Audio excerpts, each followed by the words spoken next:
Assalamualaikum warahmatullahi wabarakatuh. Selamat pagi pemirsa Poter Spesial Podcast. Seakan tidak pernah ada habisnya aksi kekerasan yang diduga dilakukan oknum kepolisian terhadap pekerja pers, terhadap jurnalis kembali terjadi. Kali ini menimpa kontributor atau reporter NUS TV Makassar yang bertugas di Kabupaten Bulukumba. Menurut keterangan korban, selain mendapat ancaman secara verbal, korban juga mengalami kekerasan fisik saat meliput aksi unjuk rasa sejumlah mahasiswa di Bumi Panritalopi. Untuk membahas lebih lengkap, saat ini telah hadir di tengah-tengah kita kontributor atau reporter NUS TV Makassar, Saudara Dirman. Kita sapa beliau. Assalamualaikum warahmatullahi wabarakatuh. Waalaikumsalam, Pak. Pak Dirman, bagaimana kabar ini Pak Dirman? Ya, alhamdulillah agak baik-baik sekarang. Ya. Peristiwa kemarin ini menyebabkan nama Anda masuk deretan daftar korban kekerasan yang diduga dilakukan oknum kepolisian terhadap teman-teman wartawan. Ya. Apa yang Anda alami saat ini? Saat itu saya mengalami memang penganiayaan ya, dan intimidasi sebagai jurnalis untuk bekerja, meliput, mencari informasi. Itu saya mendapatkan intimidasi dari oknum polisi. Ini intimidasi atau aksi kekerasan yang Anda alami? Pertama itu kekerasan, terus kan di intimidasinya masuknya itu dia suruh menghapus gambar yang telah saya gambar di lokasi itu. Oh, jadi sempat merekam peristiwa yang terjadi. Lantas, lalu dipaksa untuk menghapusnya. Bisa kalimat pemaksanya itu seperti apa? Bilang hapus itu gambar, tidak bisa mengambil gambar di sini. Intonasinya tinggi ya? Iya, hapus itu. Hapus itu? Iya. Anda pada saat diberitahu seperti itu, disuruh hapus gambarnya itu, apa-apa yang Anda lakukan? Saya masih bertahan posisi itu, tidak menghapus. Cuma masalahnya saat itu dia mendekat, lalu dia paksa, ada serangan pukulan, jadi mau tidak mau ya saya terpaksa hapus pada saat itu. Saudara Dirman, sebelum itu terjadi, bisa diceritakan apa yang kronologisnya itu seperti apa? Sebenarnya pada saat itu saya melintas di lokasi demonstran itu, unjuk rasa mahasiswa menolak Undang-Undang Cipta Kerja yang telah disahkan baru-baru ini. Setelah waktu itu saya melintas di lokasi itu, pada kondisi itu macet karena antara polisi dengan mahasiswa sudah berhamburan baku kejaran. Terus saya berhenti, pada saat itu berhenti dan melihat polisi masuk di perumahan kejar mahasiswa. Setelah itu saya lihat langsung muncul insting jurnalis saya bahwa ini bagus gambar nih diambil nih. Jadi pada saat Anda tiba di lokasi, suasana pada saat itu sudah benar-benar chaos ya. Sudah terjadi aksi bentrok ya, antara pihak kepolisian dan aparat keamanan, yaitu Satpol PP, polisi, dan ada juga LLAJ-nya. Polisi dan beberapa petugas di sub. Ya, di sub ya. Itu Anda secara spontan mengambil HP dan merekam aksi itu yang pas penangkapan dan pemukulan mahasiswa itu. Oh, ada mahasiswa yang dipukul? Iya, ada. Kondisi mahasiswa itu sudah terbaring di jalanan, di tengah jalan. Iya. Ini kejadiannya pagi, sore atau siang ini? Sore. Iya. Nah, lantas pada saat Anda melihat mahasiswa yang terbaring kena pukul itu, ya apa yang Anda lakukan pada saat itu? Saya ingin mengambil gambarnya. Saya ambil berapa detik, baru berapa detik saya ambil, langsung polisi itu melihat saya pegang kamera, dia langsung tunjuk, "Woi, jangan ambil gambar sini. Hapus itu, jangan ambil di sini." Dia lempar batu lah. Dia lempar batu ke arah saya, beruntung itu tidak kena saya. Jadi setelah itu dia maju, bilang, "Hapus itu, hapus gambarnya." Sampai saya bilang, "Saya ini wartawan." "Saya Dirman ini komandan, saya wartawan." Dia bilang, "Tidak ada urusan dengan wartawan sini." Oh, sempat ada Iya. dari terduga mengatakan Tidak ada urusan dengan tidak ada urusan wartawan. dengan wartawan. Iya, katanya Padahal gitu. pada saat itu posisi Anda sedang melaksanakan tugas jurnalistik. Iya, betul. Lanjut Pak Dirman. Setelah itu ya saya dipukul sampai saya tangkis, terus dia rangkul, suruh hapus, paksa hapus itu video berapa kali, hapus, kurang ngajarin hapus. Bilang, siap pelan-pelan ya, pukul lagi di bagian belakang dipukul, Dipukul pakai apa? pakai tangan kosong ya. Tangan kosong. Uh-uh. Ini di bagian apa kena pukulan? Bagian belakang sini, karena saya kan sementara gini. Pada saat kejadian banyak orang yang melihat di sekitar situ ya? Itu yang bikin saya malu Pak, karena saya ini seperti pencuri yang sedang tertangkap. Orang kan lagi nonton semua, saya berduaan di tengah, di jalanan yang kosong itu, saya dengan beliau yang ini oknum polisi berdua di jalanan itu dipukuli. Maksudnya malunya saya di situ. Saya ini kok kayak teroris kah, kayak saya pencuri kah? Kenapa perlakuannya seperti ini polisi? Ya, padahal ini kan kalau ini saya baku kenal dengan polisinya. Biasa. Kita bahas di sisi berikutnya itu Pak Dirman. Pak Dirman, pada saat aksi pemukulan terjadi tidak ada warga atau polisi yang melerai itu? Tidak ada yang berani yang mendekat. Jadi, polisi yang ini saja yang ada rekannya dia kan ada polisi situ 3 sama ini polisi yang ada satu itu pakaian seragam dinas polisi sedang memegang itu yang mahasiswa, ada juga yang satu berdiri. Jadi yang lain itu masyarakatnya itu di samping, depan, belakang itu nonton. kira-kira berapa menit kejadiannya itu Pak? Kalau saya tidak salah itu ada mungkin 7 menit ya di situ. 7 menit di situ. Iya. Nah, pada saat itu memang tempat Anda diduga mengalami tindak kekerasan itu memang area larinya mahasiswa atau area larinya mahasiswa, karena mahasiswa ini lari ke ini perumahan BTN itu. perumahan BTN? Iya. Ya, ada berapa adik-adik mahasiswa yang juga mengalami hal yang sama? Yang saya lihat itu sekitar ada 10 orang mahasiswa yang ditangkap dari dalam situ, yang di Beteng itu.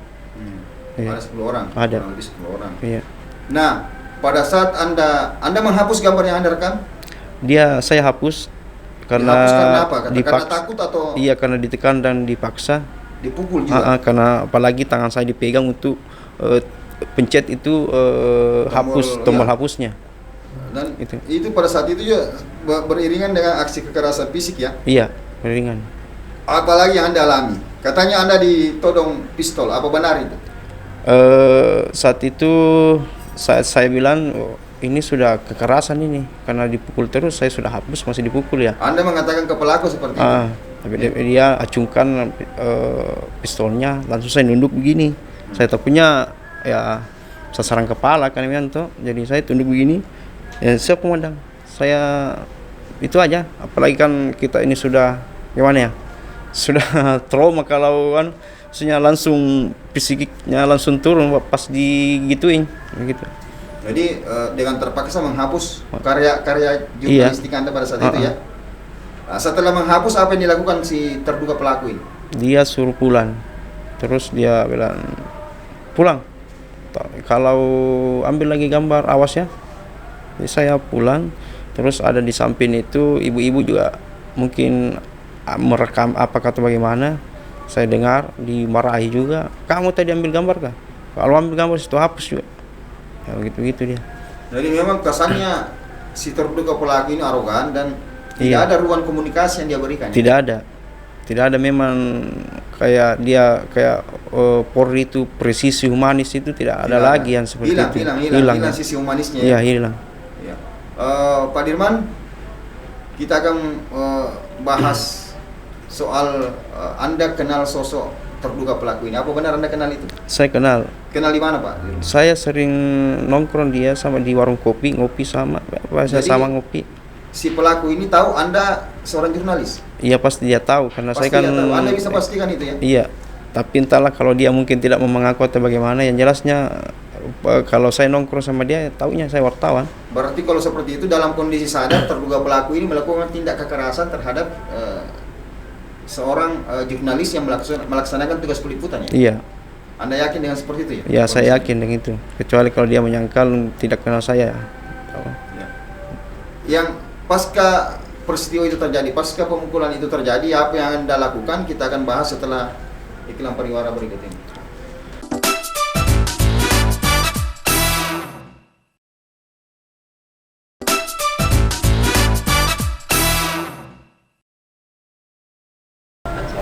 Assalamualaikum warahmatullahi wabarakatuh. Kita kembali ke program Potter Spesial Podcast. Ya, Bang Dirman, ini teman-teman redaksi podcast Spesial Potter ini lagi mempersiapkan teknis bagaimana kita bisa berkomunikasi dengan Kapolres Bulukumba. Kita akan konfrontir beliau terkait dugaan tindak kekerasan yang Pak Dirman lakukan saat ini. Sudah konfirmasi, Bang. Assalamualaikum warahmatullahi wabarakatuh, Pak Kapolres. Izin Pak Kapolres, saya Yusuf Alfaresi, Kepala Biro NSTV. Saat ini kami sedang melakukan talkshow podcast dengan korban, saudara kami, reporter kami di Bulukumba, saudara Dirman. Izin Pak Kapolres, mapatabe Kak, saya minta sedikit komentar statement sehingga hal ini benar-benar berimbang, pemberitaan yang kami lakukan itu benar-benar berimbang, ada porsi dari pihak kepolisian juga. Kira-kira seperti apa Pak Kapolres? Nah, Oke, sementara ini Pak masih dalam berproses karena kemarin Pak Dirman baru melaporkan pada hari hari Rabu ya, Selasa ya? Selasa Pak, ya. Iya, Selasa melaporkan pada malam hari itu. Setelah kami ketemu, kami mengarahkan untuk laporan supaya kita bisa menentukan bahwa ini benar ada terjadinya tindakan melawan hukum. Tentunya kami dari kepolisian tetap kami harus berproses. Kami akan mencari bukti saksi-saksi yang ada. Tentunya kami sudah memeriksa dari beberapa saksi, terutama saksi korban, yaitu Pak Dirman itu sendiri. Nanti kami mendalami semua kasus yang ditimpa oleh rekan kita, yaitu Saudara Dirman, apakah memang ada keterlibatan kami yang diduga dari oknum polisi yang melakukan tindakan seperti itu. Tentunya kami masih berproses, Pak. Terima kasih Pak Kapolres. Kami dari NUS TV bangga dengan kerja-kerja kepolisian. Kami hakul yakin bahwasanya hal ini tetap berproses sesuai dengan undang-undang yang berlaku. Terlebih lagi dugaan tindak kekerasan ini dialami rekan kami pada saat sementara menjalani proses kerja-kerja jurnalistik Pak Kapolres. Besar harapan kami mudah-mudahan ini bisa diproses, ditangani secara proporsional. Ya, kawan-kawan kepolisian juga bisa melakukan tugas dengan benar-benar sesuai dengan payung hukum yang berlaku. Amin. Iya. Amin. Insyaallah. Kami juga mau restu semuanya teman-teman dari media supaya kerja kami bisa dikontrol apa yang kami sudah lakukan, supaya kami lebih profesional lagi dalam melaksanakan tugas kepolisian. Siap Pak Kapolres. Statement closing statementnya untuk pemirsa kami seperti apa Pak Kapolres? Tentunya kami mengucapkan banyak terima kasih kepada para jurnalis yang selama ini banyak membantu kami dalam untuk memberitakan hal yang positif, terutama dalam hal untuk kegiatan-kegiatan kami untuk bagaimana melayani masyarakat dengan baik. Dan kami utama himbau kepada seluruh masyarakat terkait beberapa statement tadi yang disampaikan bahwa kami tetap harus berproses apapun itu yang terjadi. Kalau memang ada keterlibatan dari oknum kami akan memproses sesuai dengan hukum yang berlaku dan berikan kepercayaan kepada kami supaya kami bisa melakukan satu proses penyelidikan dan berlanjut. Seperti itu Pak, terima kasih. Terima kasih Pak Kapolres. Assalamualaikum warahmatullahi wabarakatuh Pak Kapolres. Waalaikumsalam warahmatullahi wabarakatuh. Nah itu pernyataan dari Kapolres. Insya Allah dalam hal ini beliau akan tetap mengawal proses hukum yang berlaku di negara kita, di tanah air. Terlebih lagi Anda pada saat itu mengalami peristiwa dugaan kekerasan itu sementara menjalankan tugas-tugas jurnalistik. Kita lanjut tadi Pak Dirman. Pak Dirman, pada saat setelah peristiwa itu terjadi apa yang Anda lakukan? Setelah saya itu berjalan keluar, lalu saya kan ini gambar bisa dipulihkan kembali. Saya cari gambar, saya pulihkan kembali ini gambar. Oh, jadi sempat ada yang tertinggal. Terekam ya? Ya, terekam berapa detik. Terekam. Iya. Jelas di situ saat dia melempar saya batu, terus jelas sekali di situ digambar yang saya rekam itu. Ini bisa menjadi bukti ya. Ya, ini menjadi bisa bukti. Jadi salah satu bukti otentik bahwasanya proses Anda mengalami tindak kekerasan itu bukan hanya secara lisan Anda jelaskan, tapi ada bukti. Ada bukti. Saksi-saksi yang lain juga? Kalau saksi sebenarnya banyak yang melihat, cuma kan ya entahlah nanti ya biasa bersaksi atau bagaimana. Inisiatif Anda melaporkan kejadian ini di polisi Anda setelah tiba di rumah atau masih di luar rumah setelah berkomunikasi dengan teman-teman media seperti apa? Sebenarnya di tempat itu sudah ada di pikiran saya akan melaporkan peristiwa itu karena ini sangat melukai hati saya juga, dan ini sebagai ancaman untuk profesi saya sebagai jurnalis ketika yang seperti ini yang dibiarkan terus terjadi. Oh iya, jadi pada saat itu juga langsung melapor ke SPK ya? Saat itu saya kan waktu itu kan kita buka puasa dulu. Oh, buka puasa dulu. Jadi saya buka puasa dulu di rumah, kasih tenang pikiran, baru saya ketemu sama teman-teman jurnalis. Apa yang perlu saya ke rumah sakit dulu untuk visum, tapi ternyata visum itu tidak bisa karena harus ada dari penyidik dari ada rekomendasi ya, keterangan dari kepolisian untuk melakukan visum itu. Ya. Sampai saat ini sudah melakukan visum apa? Sudah. Pak, malam itu juga, cuma malam itu saya visum mungkin jam 2 jam 3 malam. Iya. Setelah diambil keterangan di polisi. Baru saya bisa visum. Melapor polisi jam berapa? Saya melapor di polisi itu jam 12 malam. Menurut Saudara Dirman, tindak kekerasan serupa yang Anda alami ini pernah terjadi di teman-teman pers yang ada di Bulukumba atau Anda yang baru perdana mengalami hal seperti itu? Kalau semenjak saya jadi jurnalis, baru kali ini terjadi di Bulukumba. Iya. Pada saat Anda melapor, Anda diinterogasi kan, diminta keterangan. Iya. Bagaimana respon aparat kepolisian pada saat? Responnya waktu saya melapor di SPKT itu tidak diterima pertamanya. Dia katanya kalau tidak diterima. Alasannya tidak diterima. Alasannya kalau seorang anggota polisi yang diajak yang dilaporkan itu harusnya ke Propam. Dia begitu ininya. Propam. Ya. Setelah itu saya ke ruangan Propam, ternyata saya ketuk tidak ada orang, terus ada anggota satu bilang mau lapor apa yang terkait yang tadi ya, yang kasus unjuk rasa itu dan ada pemukulan. Bilangnya siapa yang mau dilaporkan? Bilang polisi. Kalau kasus apa, pemukulan atau apa, yang ya pemukulannya saya mau laporkan juga. Oh, kalau itu di SPKT bisa, kenapa harus ke sini? Di sana dulu, nanti di sana diproses. Di sana setelah itu yang reskrim itu yang berkomunikasi dengan propannya. Ini bisa masuk di propang ini kasusnya ini. Ya, pidana umumnya ke sini. Dia yang bagi-bagi di sana nanti. Ya, oh, begitu. Jadi saya kembali lagi ke sana di SPKT. Di SPK reskrim Anda diperiksa ya. Jam berapa? Sampai jam 2.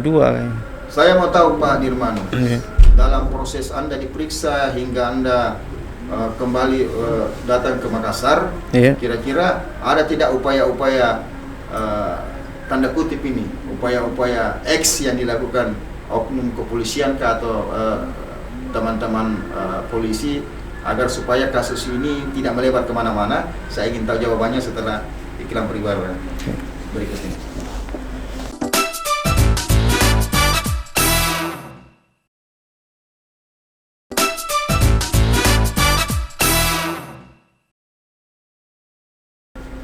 Kita kembali di program Potere Spesial Podcast di segmen 3 ini segmen hari akhir Pak Dirman. Mudah-mudahan ada pesan-pesan yang positif yang ditemukan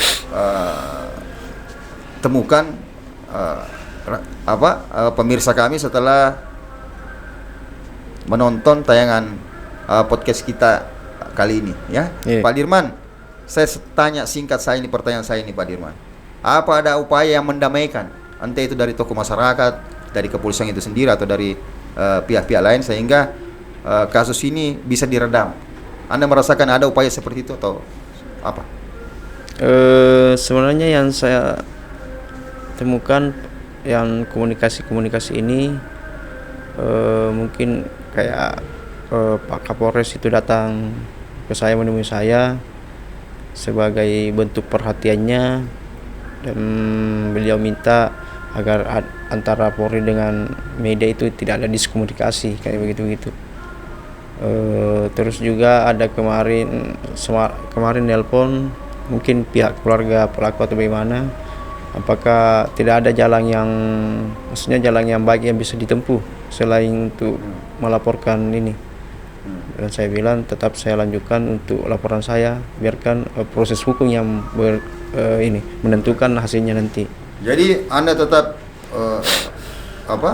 konsisten, komitmen untuk melanjutkan di proses hukum ya? Iya, tetap Nah, saya. langkah-langkah hukum yang Anda lakukan hingga saat ini seperti apa?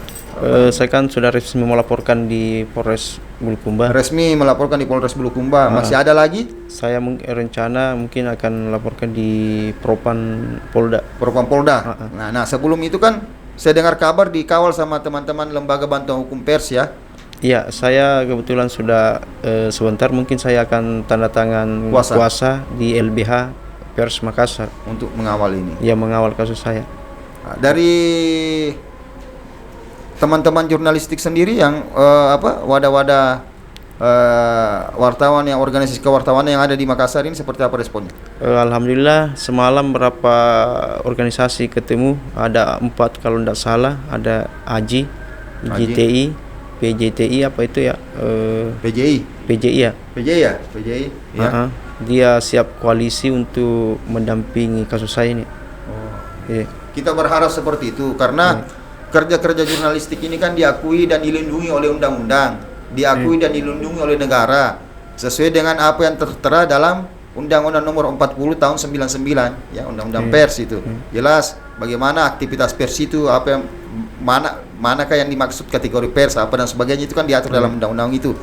Termasuk khususnya bagi para korban yang mengalami tindak kekerasan baik secara verbal, secara lisan maupun terlebih lagi secara fisik. Nah, itu ada undang-undang mengatur itu. Kita berharap nantinya kepolisian dalam hal menangani kasus ini bukan menggunakan undang-undang yang lain, tapi menggunakan undang-undang pers, sehingga apa yang menjadi harapan teman-teman media pada saat melaksanakan tugas di lapangan benar-benar terjaga keamanannya, itu bisa terwujud dengan baik. Dirman, di segmen terakhir ini saya ingin mengetahui seperti apa sih respon keluarga. Apa tanggapannya keluarga Basarta di Bulukumba ini setelah kita mengalami hal seperti itu? Sebenarnya ini suatu pukulan buat saya dan keluarga saya, dan banyak keluarga yang menelpon mungkin ada maksudnya keprihatinannya, dia ragu apakah merasa ini tentang keadaan saya sampai hari ini. Jadi dia selalu memantau, menanyakan bagaimana keadaanmu, bagaimana di situ, apa baik-baik saja begitu. Dia khawatir ya? Dia khawatir ya. Setelah mengalami peristiwa ini, Pak Dirman, saudaraku sesama jurnalis, apakah Anda berpikir untuk berhenti menjadi jurnalis atau tetap ingin melanjutkan profesi Anda? Saya anggap ini kejadian adalah tantangan di jurnalis, dan ini tidak membuat saya untuk mundur menjadi jurnalis. Malah ini menguatkan saya bahwa sesuatu yang benar mau diungkapkan itu memang penuh tantangan gitu. Jadi ini akan menantang diri saya sendiri bahwa saya harus menjadi jurnalis yang sejati. Ya, kita berharap, saya secara personality juga berharap ini yang terakhir kali terjadi. Ya. Tidak ada lagi tindak kekerasan terhadap teman-teman media, teman-teman pers, terlebih lagi pada saat mereka melakukan tugas peliputan. Sebab salah satu tiang demokrasi adalah kebebasan pers. Dengan adanya kebebasan pers, berarti negara menjamin kedaulatan rakyat berdasarkan nilai-nilai demokrasi. Singkat saja Pak Dirman, closing statementnya untuk pemirsa kami di Potere Special Podcast. Ya, Assalamualaikum warahmatullahi wabarakatuh. Saya untuk pemirsa, semoga kejadian yang saya alami ini terakhir untuk teman-teman jurnalis, dan saya minta kepada aparat polisian agar lebih menekankan kepada anggotanya yang bertugas di lapangan agar menjalin hubungan yang baik, jagalah humanis untuk kepada baik dari wartawan ataupun masyarakat yang lainnya. Cuma seperti itu, dan saya berharap proses hukum saya ini mendapatkan keadilan. Ya. Terima kasih banyak Saudara Dirman atas waktu dan kesempatannya. Di bulan suci Ramadan ini mestinya tidak ada terjadi hal-hal seperti ini. Salah satu hikmah puasa adalah bagaimana kita bisa mengontrol emosi, menjaga lisan dan tindakan sehingga tidak mencederai saudara-saudara kita, terlebih lagi sesama muslim. Saya secara personal mewakili teman-teman di MNC Media secara khusus berharap pihak kepolisian benar-benar tegas, tegak lurus dalam hal mengawal, memproses dugaan tindak kekerasan yang dialami saudara kami, kontributor atau reporter MNC INSTP di Kabupaten Bulukumba. Kami berharap ini kejadian peristiwa yang terakhir tidak ada lagi yang terulang, sehingga negara benar-benar hadir pada saat kami jurnalis melaksanakan tugas peliputan di lapangan. Keselamatan kami terjamin, karena itu dijamin oleh Undang-Undang Nomor 40 Tahun 1999. Selama kita bersama. Assalamualaikum warahmatullahi wabarakatuh.